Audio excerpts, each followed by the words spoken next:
Dear student, I S.S. Mishra, I shall teach you about English grammar. आज हम आपको English grammar में active और पैसिव वॉइस के बारे में बताएंगे, जहाँ प्रीपोजिशन बाई के स्थान पर टू का, एट का, विथ का, अबाउट का, इन का प्रयोग होता है। आज एक्टिव पैसिव के विशेष नियम के बारे में बताएंगे। Today date is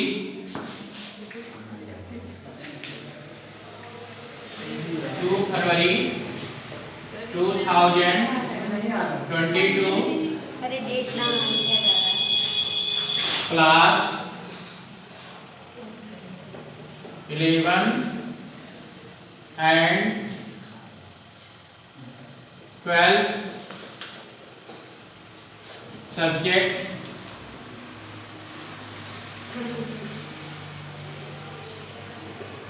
English grammar,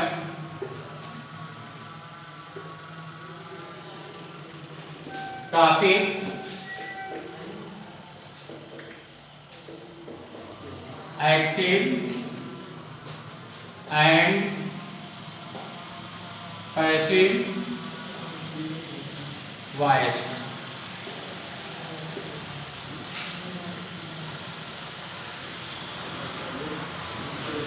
जिस सेंटेंस में मेन वर्ब वरी आए तो उसे पैसिव में परिवर्तित करते समय पैसिव के नियमों का पालन करते हैं, किंतु प्रीपोजिशन बाई के स्थान पर अबाउट का प्रयोग करते हैं। जैसे सी वरीड मी, ये आपका प्रेजेंट इंडेफिनिट टेंस का वाक्य है, जिसमें मेन वर्ब आपका वरी है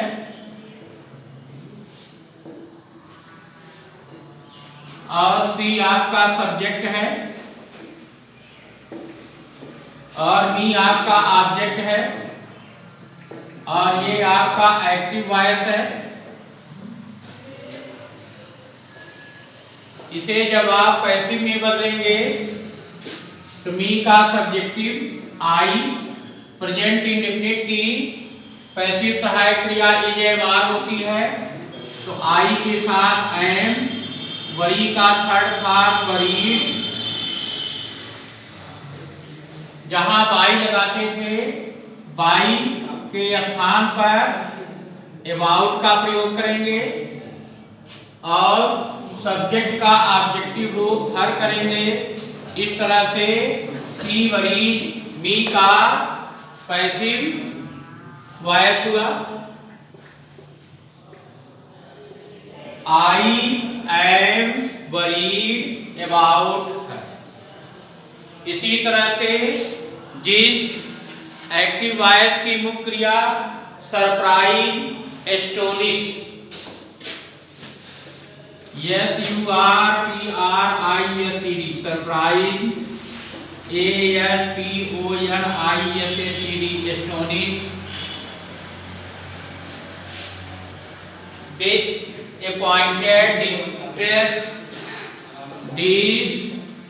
disappointed, distressed, displeased,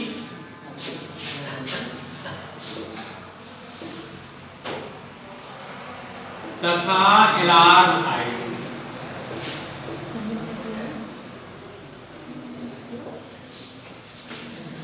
surprise means होता है आश्चर्यचकित होना, एस्टोनिश मीन्स होता है दंग रह जाना, डिसअपॉइंटेड मीन्स होता है निराश होना, डिस्ट्रेस मीन्स होता है दुखी होना, डिस्प्लीज मीन्स होता है नाखुश होना, अलार्म मीन्स होता है सचेत होना।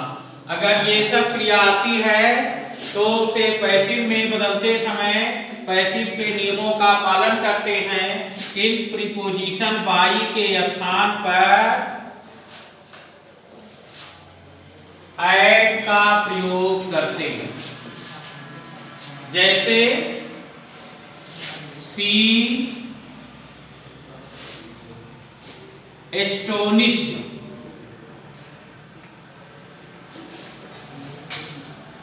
शी एस्टोनिश्ड मी। अब ये वर्ब का सेकंड फॉर्म है अर्थात ये पास्ट इंडेफिनिट टेंस है और ये आपका एक्टिव वॉइस है और इसका जब आप पैसिव बनाएंगे तो सी आपका सब्जेक्ट है, एस्टोनिश मेन वर्ब का सेकंड फॉर्म है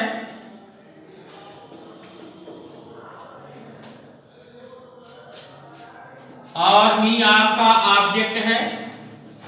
इसका जब आप पैसिव बनाएंगे तो मी का हो जाएगा आई, पास्ट इंडेफिनिट की पैसिव सहायक क्रिया वाज वेयर, एस्टोनिश वर्ब का थर्ड फॉर्म, जहां बाई लगाते थे वहां एट लगा देंगे और सी का ऑब्जेक्टिव हर। इस तरह से सी एस्टोनिश में इसका पैसिव बना I was astonish at her, ये आपका पैसिव वॉइस हो गया। इसी तरह से जिस सेंटेंस की मुख्य क्रिया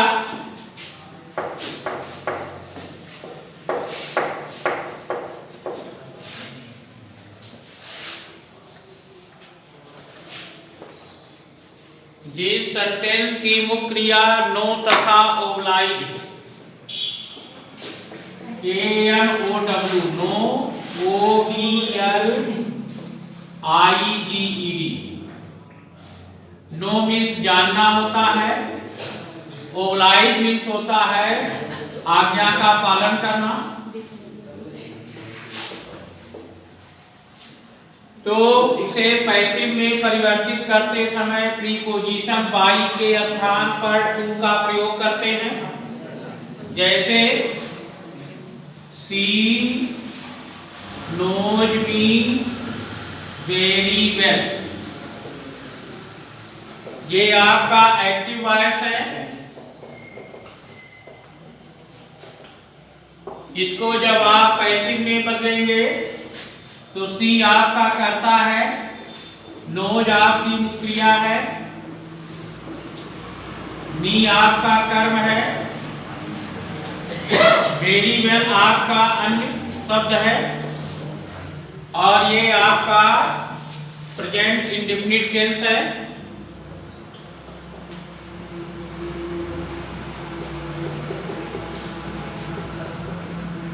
और इसका जब आप पैसिव बनाएंगे तो कर्म को कर्ता में बदलते हैं, मी का कर्ता वाला रूप आई, प्रेजेंट इंडेफिनिट की पैसिव सहायक क्रिया ईजेमार होती है आई के साथ एंड, और मुख्य क्रिया नो का थर्ड फॉर्म नोन, जहां आप बाई लगाते थे बाई के स्थान पर टू लगेगा, उसके बाद सब्जेक्ट का ऑब्जेक्टिव रूप हर लगेगा, उसके बाद अगर वर्ड वेरी वेल हो जाएगा। इस तरह से she knows me very well का passive I am known to her very well passive voice हो गया।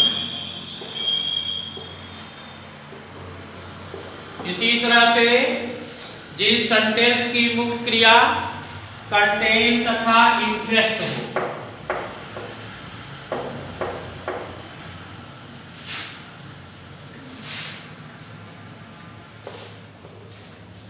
कंटेन मीन्स रखना,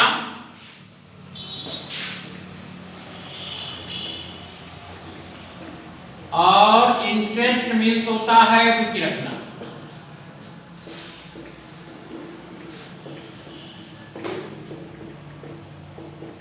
तो उसे पैसिव में बदलते समय पैसिव के नियमों का पालन करते हैं, किंतु प्रीपोजिशन बाई के स्थान पर इन का प्रयोग करके, जैसे this bag has contained many books.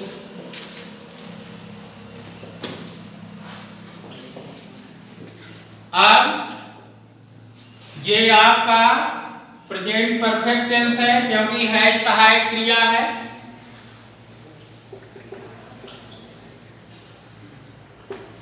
और ये आपका एक्टिव वॉइस है। इसका जब आप पैसिव बनाएंगे तो दिस बैग आपका सब्जेक्ट है,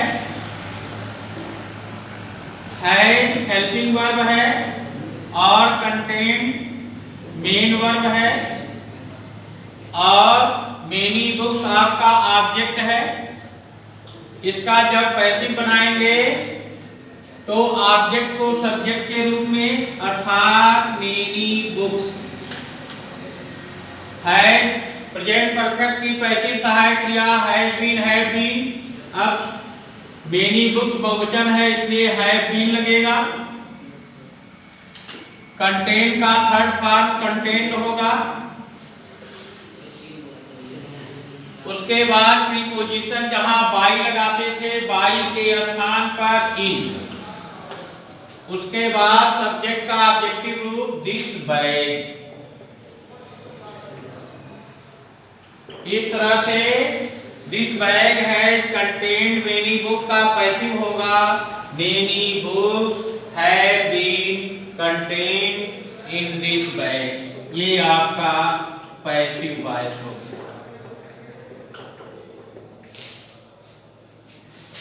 जिस सेंटेंस की मुख्य क्रिया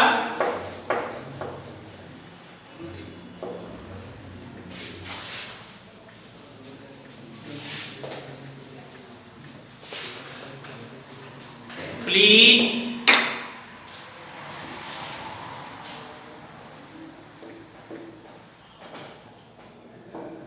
सेटिस्फाई,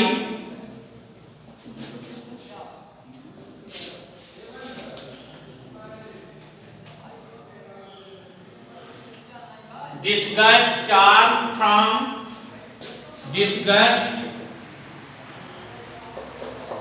charm from इत्यादि। प्लीज मीन्स होता है खुश होना।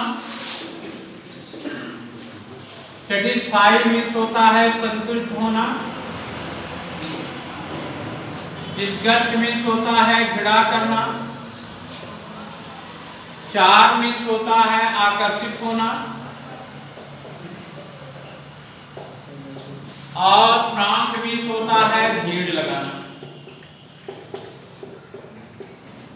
तो उसे पैसिव में परिवर्तित करते समय पैसिव के नियमों का पालन करते हैं। किंतु प्रीपोजिशन बाई के स्थान पर विथ का प्रयोग करते हैं। जैसे सी प्लीजेज मी। अब सी आपका करता है, प्लीजेज आपकी मुख्य क्रिया है और मी आपका कर्म है। ये आपका प्रेजेंट इंडेफिनिट टेंस है।